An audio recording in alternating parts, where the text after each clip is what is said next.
Estamos estudiando el libro de Segundo de Corintios y si no ha estado con nosotros puede ir a jefenorte.org, marque sobre Watch y puede bajar los sermones, los videos de los sermones de las semanas pasadas y también las notas. Y yo creo que van a sacar más de tiempo hoy día si vuelven, si no han estado con nosotros, si vuelven y vean las prédicas de las primeras semanas, porque cada semana cuando estudiamos un libro como esto se edifica sobre la semana anterior, ¿no? Entonces, si quiere sacar lo máximo de hoy día, vuelva durante la semana y vea esos sermones. Pero estamos estudiando el libro de 2 Corintios, esta carta que es realmente la tercera carta que Pablo le escribe a la iglesia de Corinto. Y hoy día vamos a estar estudiando en el capítulo 2, empezando el versículo 14 al capítulo 3, 18. Y vamos a leerlo en unos minutos. Pero si yo fuera a resumir este sermón hoy día, lo resumiría así. Tú y yo nos convertimos en lo que observamos. Tú y yo nos convertimos en lo que observamos. Si mira el versículo 18 del capítulo 3 de 2 Corintios, dice lo siguiente: que nadie se engañe. Si alguno de ustedes se cree sabio, según la sabiduría de este mundo, hágase ignorante para que llegue a ser sabio. Tú y yo nos convertimos en lo que observamos. La palabra observar literalmente significa poner nuestra atención sobre, o nuestra mirada sobre algo o una persona. Increíble. Si fuera a hacerle una pregunta esta mañana, si no escucha nada más, escucha esto. ¿Qué es lo que estás observando en tu vida? Muchos de nosotros observamos el dinero. Y si observas el dinero demasiado, te convertirá en alguien muy codicioso, ¿no? ¿Así se dice, codicioso? Es por eso que 80% más, un poquito más de 80% de la gente que gana la lotería está en la bancarrota en menos de 10 años. ¿Sabían eso? Porque mientras más dinero tienen, más ponen su atención y observan las cosas que el dinero compra y los convierte en codiciosos y gastan. Eso es una regla que ha sido desde el comienzo de tiempo. Nosotros los humanos gastamos lo que ganamos. Es la tentación y siempre ha sido así. Muchos de nosotros observamos las redes sociales. Y si observamos las redes sociales demasiado, nos convertiremos en alguien que tiene envidia de otras personas. O muchos de nosotros observamos nuestro teléfono. Y si observamos nuestro teléfono demasiado, nuestra tableta, nos convertiremos en un zombie. Observamos la pornografía, que nos convierte en adictos sin satisfacerse. Y nos destruye nuestras relaciones reales, porque nadie puede satisfacer al otro siempre cuando quiere. Cuando observamos las noticias demasiado tiempo, nos volvemos asustados y deprimidos. Especialmente esta semana. Nosotros sabemos lo que pasa el 20, ¿no? Y si prestas demasiado atención a la noticia, te vas a deprimir y te vas a quedar asustado, ¿no? Pero si observamos a Jesucristo y prestamos nuestra atención más a Jesucristo que cualquier otra cosa, nos convertiremos más como Cristo. So there's this I want to show you something. Quiero mostrarle algo. Can you put that first slide up there, Garrett? Mira estas estadísticas de aquí en Estados Unidos. La parte de abajo muestra los años. Las líneas rectas demuestran diferentes cosas. Entonces, por ejemplo, primero. En Estados Unidos, entre las edades de 10 al 14, por cada 100,000 personas, desde el 2005 hasta el 2020, podemos ver cómo ha subido el autodaño que uno causa, los jóvenes. Y específicamente podemos ver un aumento increíble en el autodaño que se causan las niñas entre las edades de 10 al 14 por cada 100,000 personas, como en el 2007, por ahí. Lo pueden ver, increíblemente. En hombres igual, pero las mujeres especialmente, subió increíblemente. Mira los jóvenes con depresión, el porcentaje, cómo ha aumentado, igual como alrededor del año 2010, la depresión entre los jóvenes, tanto hombres como mujeres, empezó a subir notablemente.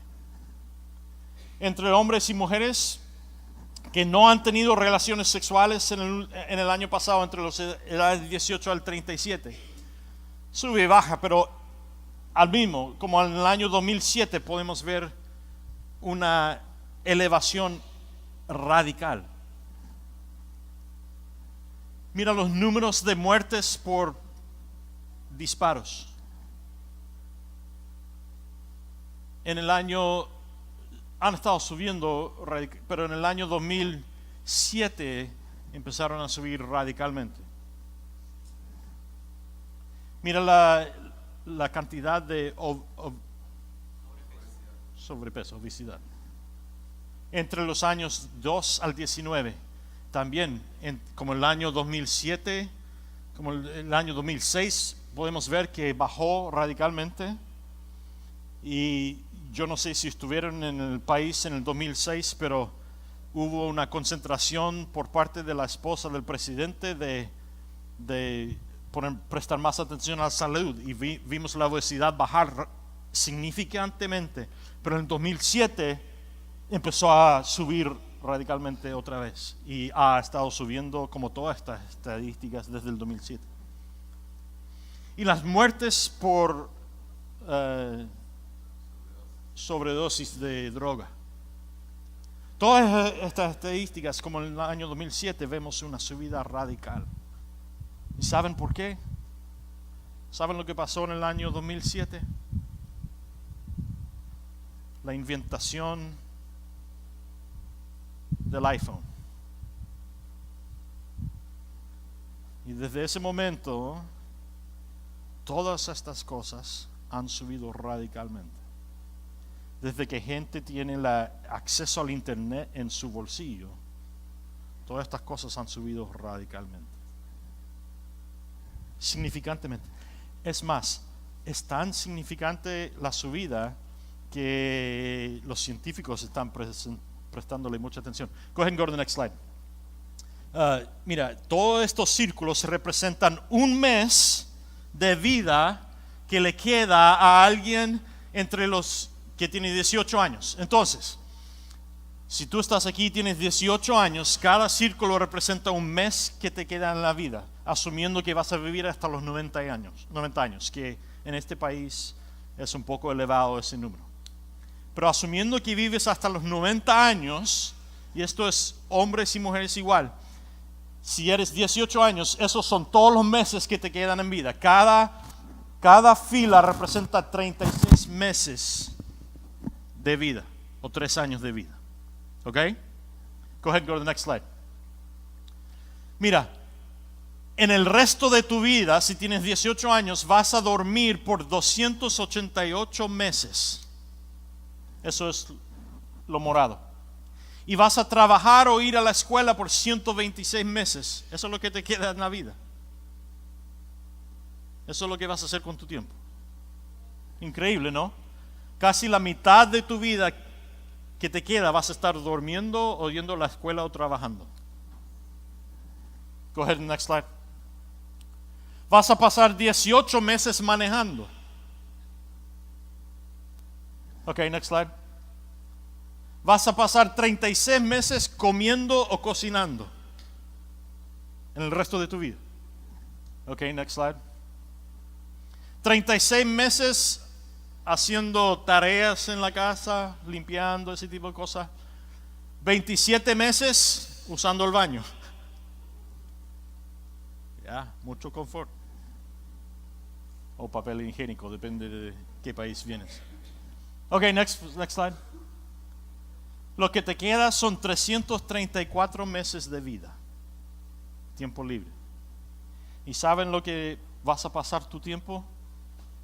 O la persona común aproximada.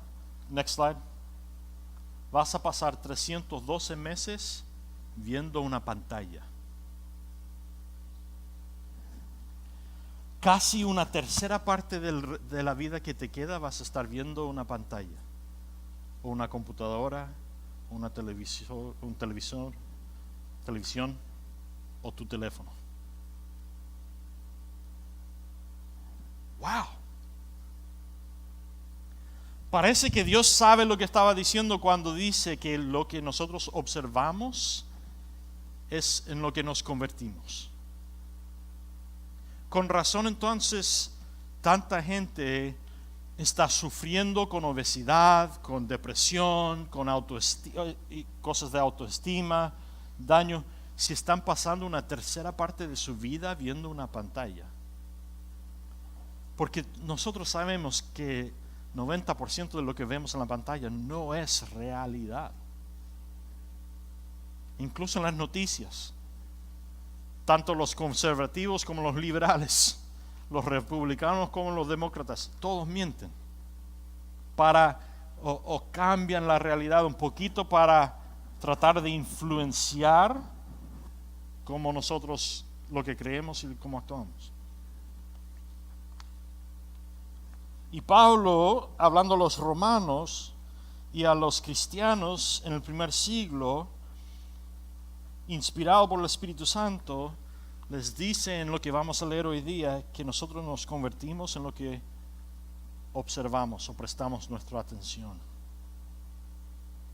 Y Él nos va a llamar a ser transformados, o la palabra que usan los pastores hoy día, los teólogos, santificados por la gloria de Jesucristo. Recuerden quién está hablando. Le está hablando a la audiencia que vive en el primer siglo, donde los romanos están matando a cristianos, tratando de eliminarlos.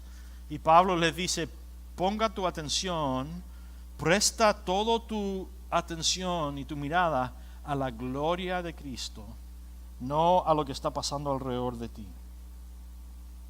Y la palabra transformación que vamos a leer en 2 de Corintios,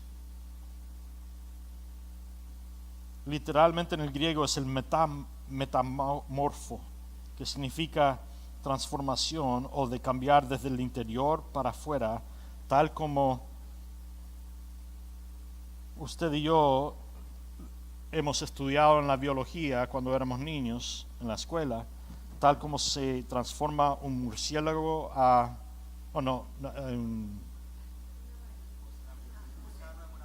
gracias, un gusano en mariposa. Dentro del capullo va transformando desde el interior hasta que sale una mariposa bella. Ese es el contexto en el que Pablo va a estar hablando hoy día. Entonces yo quiero demostrarles 4 cosas a las cuales nosotros debemos de prestar nuestra atención de 2 de Corintios. Y ahí en su guía de alabanza hay lugar donde puede tomar notas. Disculpa que no escribí las notas esta semana, estuve enfermo toda la semana. No se preocupen, no rompí mi récord. Casi vomité, pero no vomité. Van 31 años que no he vomitado, gracias a Dios. Pero estuve enfermo y ahí tuvimos el retiro el fin de semana, así que no tuve tiempo. Lo primero que Dios nos llama a prestar nuestra atención es a la entrada triunfante de Cristo. Entrada triunfante de Cristo. Miren lo que dicen los versículos 14 al 16 del capítulo 2 de Corintios. Pero el hombre natural no percibe las cosas que son del Espíritu de Dios, porque para él son una locura. Y tampoco las puede entender porque tiene que discernirse espiritualmente. Aquí Pablo está hablando de que las cosas de Dios son una locura para aquel que no tiene el Espíritu Santo activo dentro de él. En otras palabras, para entender las cosas de Dios es necesario que rindamos nuestra vida al señorío de Cristo y que Él ponga su Espíritu dentro de nosotros para poder entender las cosas de Dios. Y sigue el versículo 15. En cambio, el hombre espiritual juzga todas las cosas, pero él no está sujeto al juicio de nadie. Porque ¿quién conoció la mente del Señor? ¿O quién podrá instruirlo? Pero nosotros tenemos la mente de Cristo. Aquí Pablo, si sigues leyendo, Pablo habla de una entrada triunfante como era muy popular para la audiencia original en el primer siglo. Y una entrada triunfante son palabras que los romanos usaban y era una práctica romana que después de cada batalla, si ganaba un... Sí. Disculpa. 2 Corintios 3, 14. Gracias, Pablo. Y el resto de ustedes, ¿por qué no me llamaron la atención?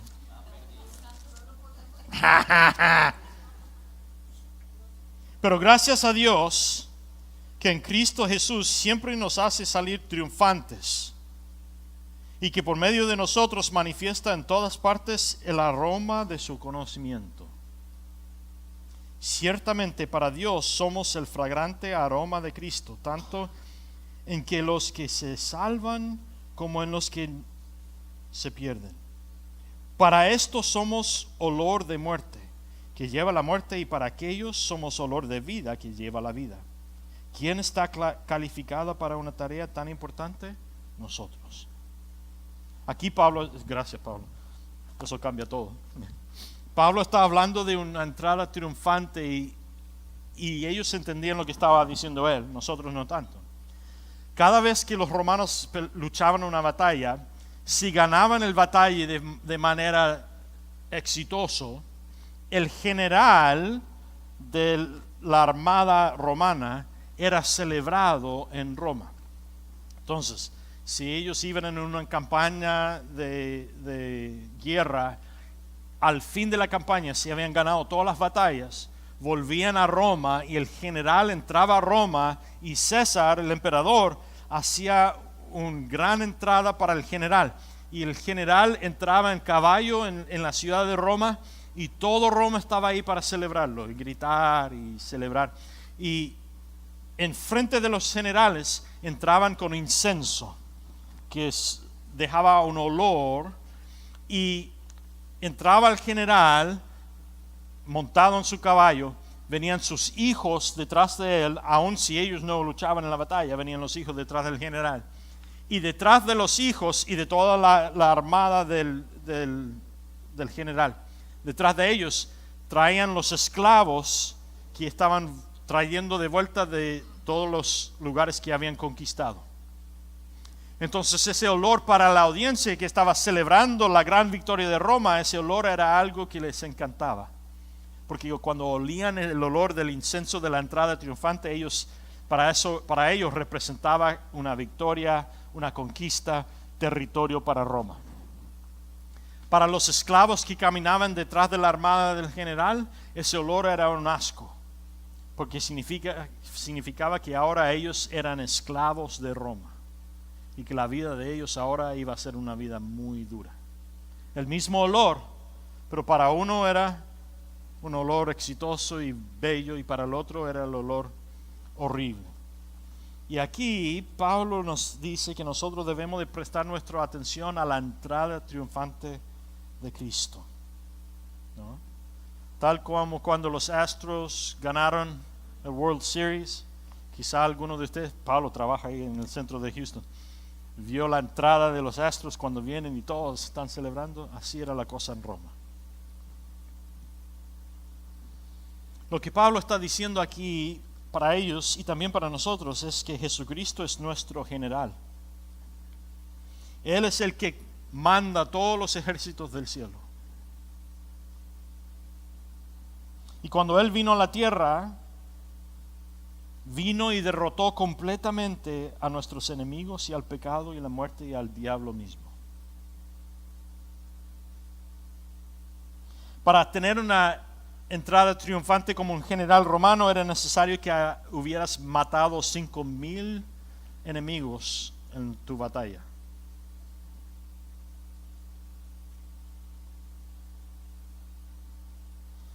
Cristo, mira qué interesante es Dios.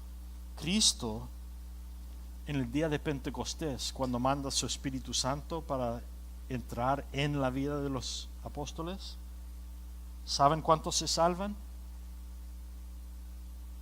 5,000 personas. Eso lo pueden ver en Hechos capítulo 2 al capítulo 4. Nosotros somos los hijos y las hijas del general más exitoso que haya existido, cuando ponemos nuestra fe en Jesucristo. Y nosotros, tal como los hijos de los generales romanos, nosotros compartimos en la victoria con nuestro general, aun cuando nosotros ni siquiera hemos estado luchando la batalla. Y el olor de la fragancia de esta gran entrada de Cristo es bello para nosotros, porque representa la victoria que tenemos en Cristo sobre la muerte y sobre el pecado. Pero para aquel que no es hijo o hija de Jesucristo, este olor será un olor de muerte, que les recuerda a ellos que ellos han rechazado a Cristo. Aquí Pablo está hablando de algo que va a pasar en el futuro, literalmente, no figurativamente. Cristo mismo profetiza a través de Juan en la isla de Patmos que un día Él va a volver. Y la segunda venida de Cristo no va a ser como el bebé en el pesebre, pobre, rechazado. No, la segunda vez cuando vuelva Cristo, Él va a volver como rey exitoso. Y Apocalipsis dice que Él va a entrar triunfantemente. Y en ese día es importante que nosotros habemos puesto nuestra mirada en la segunda venida de Cristo. En otras palabras, Pablo nos manda a nosotros, inspirado por el Espíritu Santo, que nosotros vivamos cada día no poniendo nuestra vista, nuestra mirada sobre lo que está pasando hoy, nuestra circunstancia de hoy, sino que mantengamos nuestra mirada fijamente puesta sobre la triunfante entrada de Cristo que viene. Porque si ponemos nuestra atención sobre nuestra circunstancia hoy en este mundo caído, vamos a quedarnos deprimidos, vamos a dudar de la señoría de Cristo, y Pablo dice, no pongas tu atención sobre lo que te está pasando hoy, recuerda que esto es temporáneo, mantenga tu mirada sobre la entrada triunfante de Cristo que viene, porque en ese día cuando venga Cristo de vuelta, todo esto sufrimiento, todo esto muerto del mundo caído pasará, y el olor fragrante de Cristo volviendo traerá victoria, y nosotros pasaremos la eternidad sin pecado, sin sufrimiento. Entonces, en medio de tu sufrimiento en este mundo caído, no pongas toda tu atención sobre tu sufrimiento, manténgalo sobre la promesa de la segunda venida de Cristo.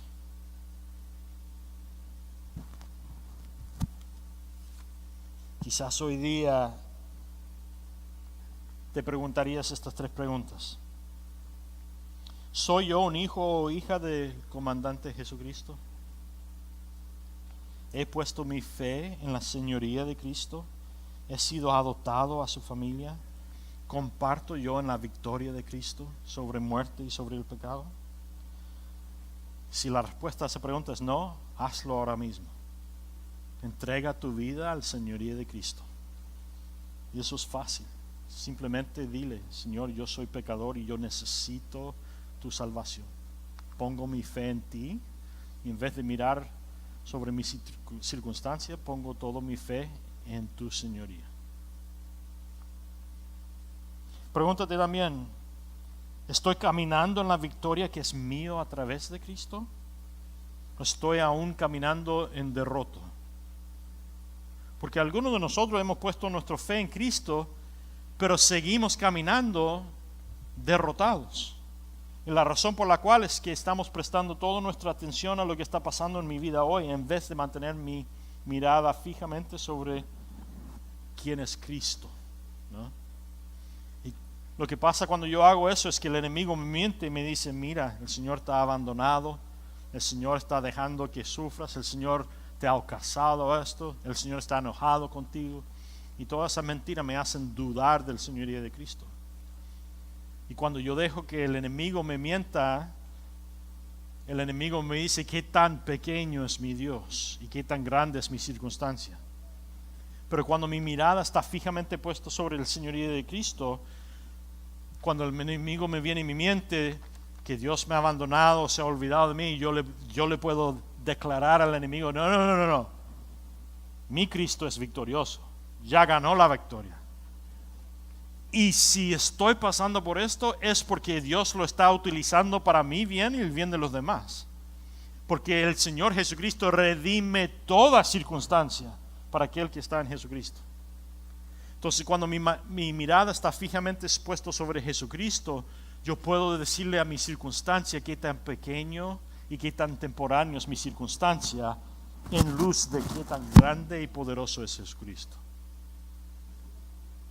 Ahí es un ejemplo como donde pongo mi mirada influye lo que creo, ¿no?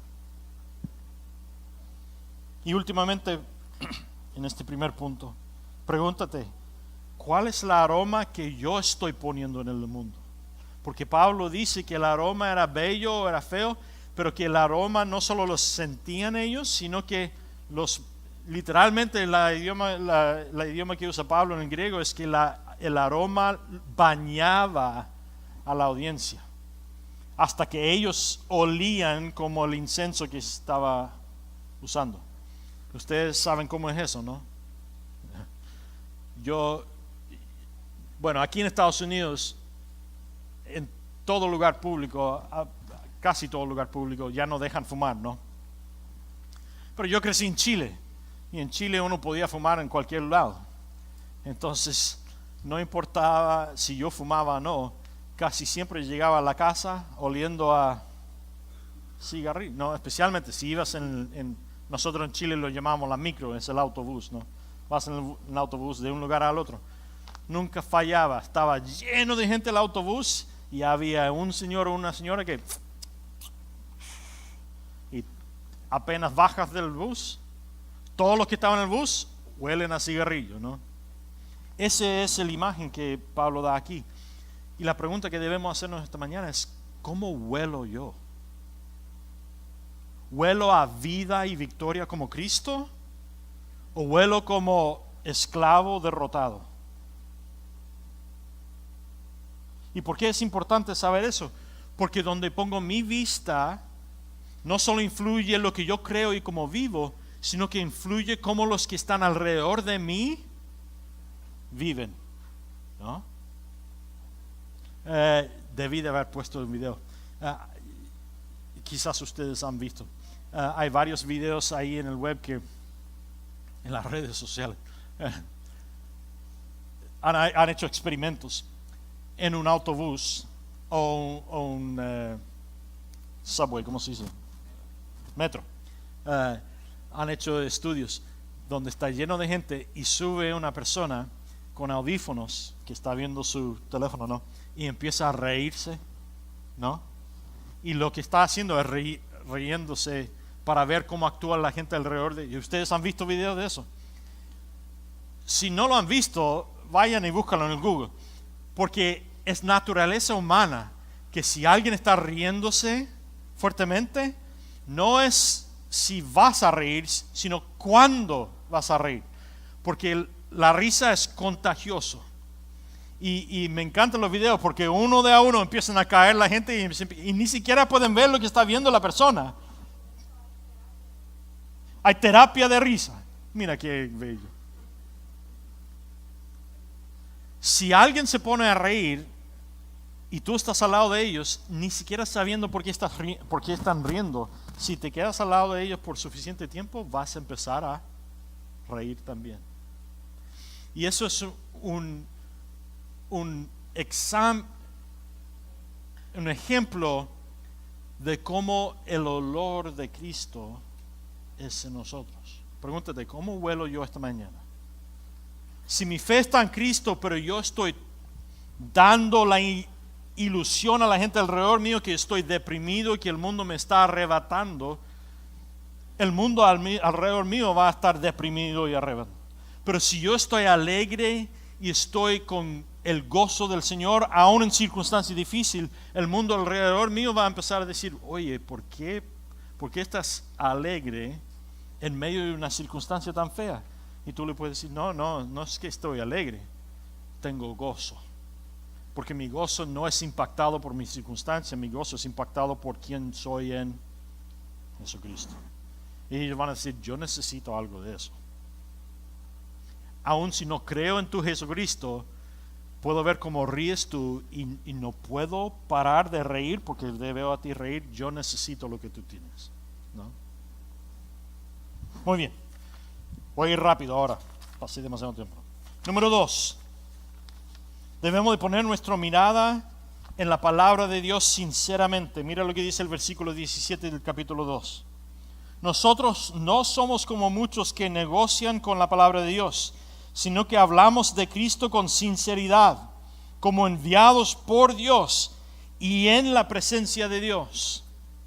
En otras palabras, la imagen aquí es que no debemos de hablar la palabra de Dios sincera. Sinceridad, literalmente viene de la palabra que usa Pablo ahí, viene del latín, de dos palabras del latín. Uno, sine, que significa sin, y la otra palabra es cera, que significa cera. Sinceridad es la combinación de dos palabras del latín, sin cera. ¿Y qué significa eso? Pues los romanos, si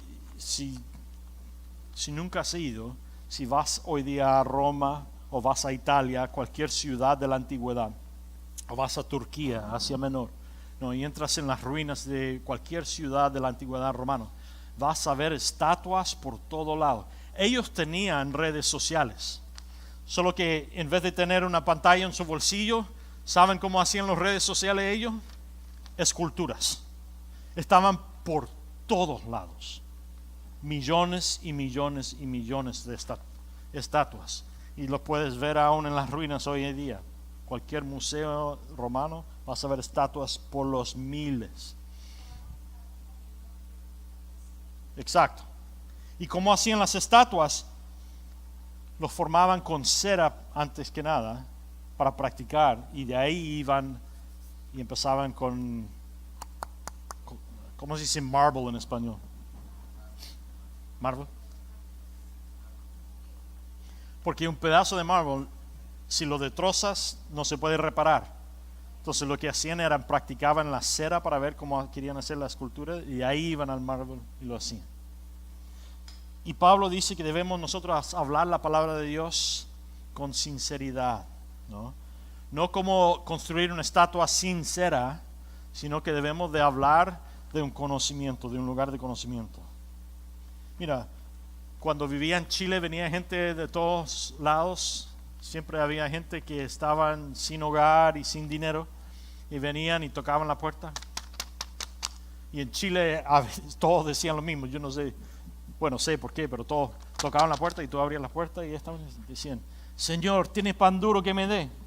Porque en Chile todos iban y compraban el pan para ese día. No es como aquí donde le ponen todo tipo de preservativos en tu pan, ¿no? Tú compras tu pan cada día en Latinoamérica. Ustedes entienden eso. Pero venían y tocaban, ¿tiene pan duro? Sí, no, es que no tengo. Sí, pero es que tengo 3 hijos que no están comidos, y te dan una historia, ¿no? Y algunas veces la historia es verdad y otras veces la historia es una. Ustedes entienden esto muy bien. Una persona que necesita algo puede decirte lo que ellos piensan que es necesario para que tú les crees a ellos. Y aquí Pablo le dice, mira, cuando nosotros hablamos de Dios a la gente alrededor de nosotros, debemos de hablar con sinceridad. Debemos de hablar de un lugar de conocimiento, no de crecimiento. Hay una diferencia. Yo puedo creer que Dios me va a salvar, o puedo saber que Dios me ha salvado. Esos son dos cosas diferentes, ¿no? Y Pablo dice, nosotros debemos de entender la palabra de Dios, leerlo, estudiarlo lo suficiente para declararlo con sinceridad. En otras palabras, no solo predicar algo que he estudiado y lo tengo aquí, sino que debo de predicarlo como lo he experimentado en mi vida, como lo he aplicado a mi vida, ¿no? Hablar las cosas de Dios, pero no practicarlos en nuestra vida, es ser insincero. Y Pablo dice que no debemos de ser así. Pongamos nuestra mirada sobre la palabra de Dios para poder ser sinceros. Número 3. Pongamos nuestra mirada sobre nuestro nuevo corazón que Él nos ha dado en el pacto de su muerte. Mira los primeros 6 versículos de capítulo 3. Comenzamos otra vez a recordarnos a nosotros mismos. ¿O tenemos acaso que presentarles a ustedes o pedir de ustedes carta de recomendación, como hacen algunos? Nuestras cartas son ustedes mismos, si fueron escritas en nuestro corazón y son conocidas y leídas por todos. Es evidente que ustedes son una carta escrita por Cristo y expedida por nosotros. Carta que no fue escrita con tinta, sino con el Espíritu de Dios. Y no en tinieblas de piedra, sino en las tablas de los corazones que sienten. Esta es la confianza que tenemos ante Dios por medio de Cristo. Y no es que nos creamos competentes por nosotros mismos, como si esta competencia nuestra siguiera de nuestra propia capacidad. Nuestra competencia proviene de Dios, pues Él nos hizo ministros competentes de un nuevo pacto, no de la letra, sino del Espíritu, porque la letra mata, pero el Espíritu vivifica. Aquí Pablo está hablando porque habían algunos que estaban viajando predicando la cosa de Dios. Y cuando venían a una ciudad tenían una carta. Pues yo soy un pastor y aquí están mis credenciales. La iglesia de tal y tal lugar me recomendaron como pastor, entonces aquí les demuestro mis credenciales para que ustedes me presten atención y escuchen mi prédica. Y habían algunos en la iglesia de Corintio que estaban pidiendo a Pablo y a Timoteo y a Tito sus credenciales. Y Pablo le dice, mira, esto es estúpido. Ustedes me conocen. Ustedes no tienen que pedir por mi carta de credencial todas las iglesias donde he predicado. Ustedes saben que yo conozco al Señor porque yo fui el que les prediqué el evangelio a ustedes. Y ustedes conocen al Señor y toda la demostración del poder de Dios en tu santificación, en lo que Él ha hecho en transformarte a ti, da testimonio de que yo obro por parte de Dios. O como va a decir Juan y Santiago en el libro de Santiago, el fruto del Espíritu que existe en ustedes proviene del fruto del Espíritu que vino en mí cuando yo prediqué el Evangelio y tú aceptaste el Evangelio y ahora eres una persona totalmente transformada por el Espíritu de Dios. Esas son mis credenciales. ¿Por qué necesito algo en papel? No, cualquier persona puede escribir cualquier cosa en papel y declararse como, en este caso, un pastor. Tú y yo podemos poner en papel lo que queremos ser. Uno de los problemas que existe en el mundo hoy día, ya lo vimos, es que en esta cosa nosotros podemos ser cualquier persona que queremos ser, ¿no? ¿Cuántas de nosotros antes de comer estamos tomando fotos de nuestra comida? Y antes de ponerlo en el Instagram o el Facebook o Twitter, tengo que editar la foto, tengo que ponerle un filtro, este tipo de cosas, ¿no? O peor, ¿cuántos de nosotros estamos poniendo fotos de nosotros mismos en las redes sociales? Deja cambiar esto, deja ponerle este filtro, Nosotros podemos ser quien queremos ser en papel. Pero Pablo dice, no.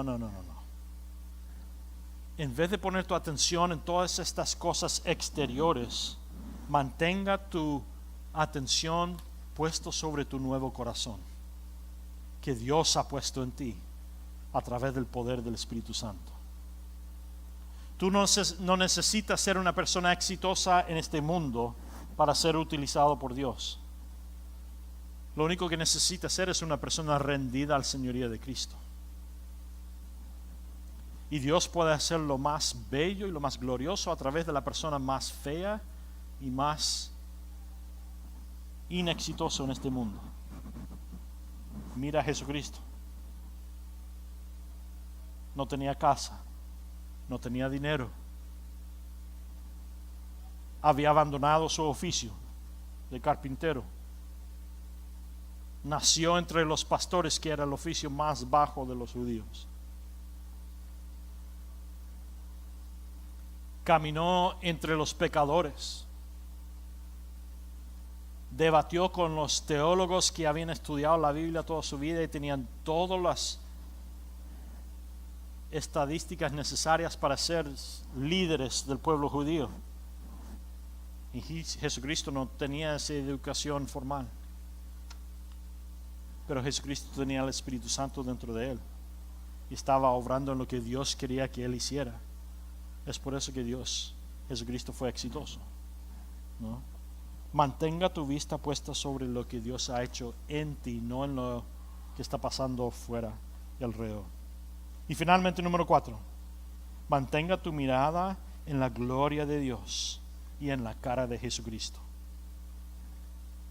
Los siguientes versículos, empezando en el versículo 7. Si el ministerio que llevaba a la muerte y cuya letra estaba grabada en la piedra fue tan glorioso que los hijos de Israel no podían ni mirar el rostro de Moisés, hablando de Moisés cuando baja por la montaña después de haber recibido los 10 mandamientos. Fue tan glorioso que los hijos de Israel no podían ni mirar el rostro de Moisés debido al resplendor que su rostro reflejaba, aunque era un resplendor efímero.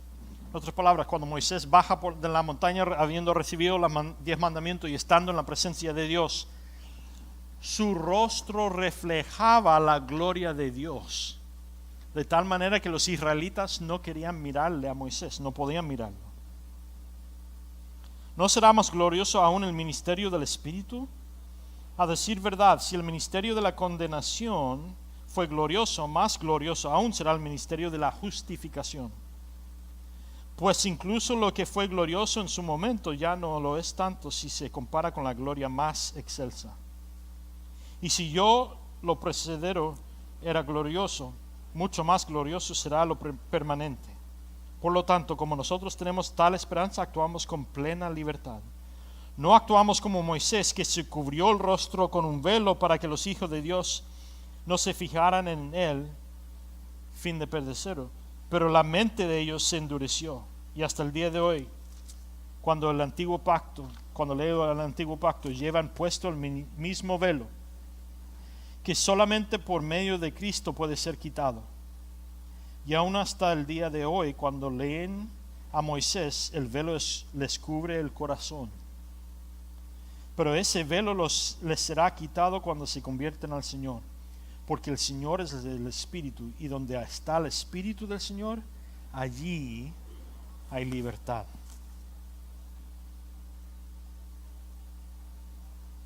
Literalmente Pablo dice aquí que la ley o la palabra de Dios sin el Espíritu es como Moisés poniéndose un velo para que no pudieran ver la gloria de Dios los israelitas.